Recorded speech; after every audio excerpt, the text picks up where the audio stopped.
તો ભાવનગરના ગારિયાધાર તાલુકા પંચાયત ખાતે વાર્ષિક સામાન્ય બજેટ બેઠક યોજાઈ। તાલુકા પંચાયત કચેરી ખાતે વાર્ષિક સામાન્ય સભા યોજાઈ, જેમાં તાલુકા પંચાયતનું વાર્ષિક બજેટ રજૂ કરી મંજૂર કરવામાં આવ્યું। તો બેઠકમાં સત્તા પક્ષના કુલ 7 સભ્યો હાજર રહ્યા, જો કે વિપક્ષ ગેરહાજર રહ્યા। ત્યારે વિપક્ષની ગેરહાજરીથી રાજકીય ચર્ચાઓએ પણ જોર પકડ્યું છે। ત્યારે વાર્ષિક બજેટ મુજબ સ્વભંડોળ આવક 30,21,000 દર્શાવવામાં આવી છે, ત્યારે અંદાજિત ખર્ચ 25,50,000 રાખવામાં આવ્યું છે।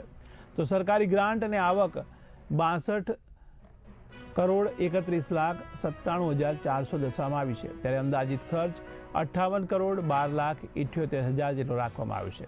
તો બેઠકમાં તાલુકા પંચાયત પ્રમુખ દ્વારા વિપક્ષ પર તીખા આક્ષેપો કરાયા।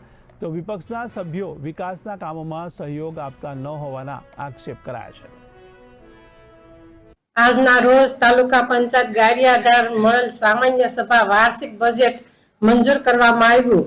અમારી 2.5 વર્ષની તાલુકા પંચાયતની કામગીરીમાં સતત વિકાસના કામોમાં વિરોધ કરવાનું કામ અને તાલુકાના કામોમાં રોડા નાખવાનું કામ સતત વિપક્ષે કર્યું છે। તેમને તાલુકાના વિકાસમાં કોઈ રસ ન હતો અને તાલુકાની મીટિંગમાં પણ સતત ગેરહાજર રહેતા હતા।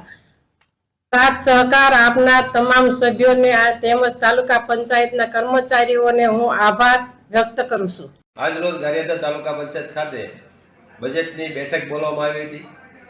બજેટ 2026-27નું અંદાજિત બજેટ તેમનું જે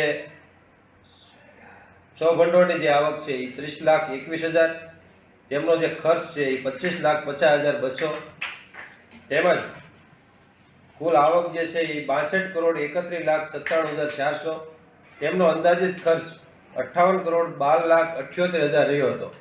આ બેઠક ને અંદાજિત બજેટ આજ રોજ મંજૂર કરવામાં આવ્યું હતું।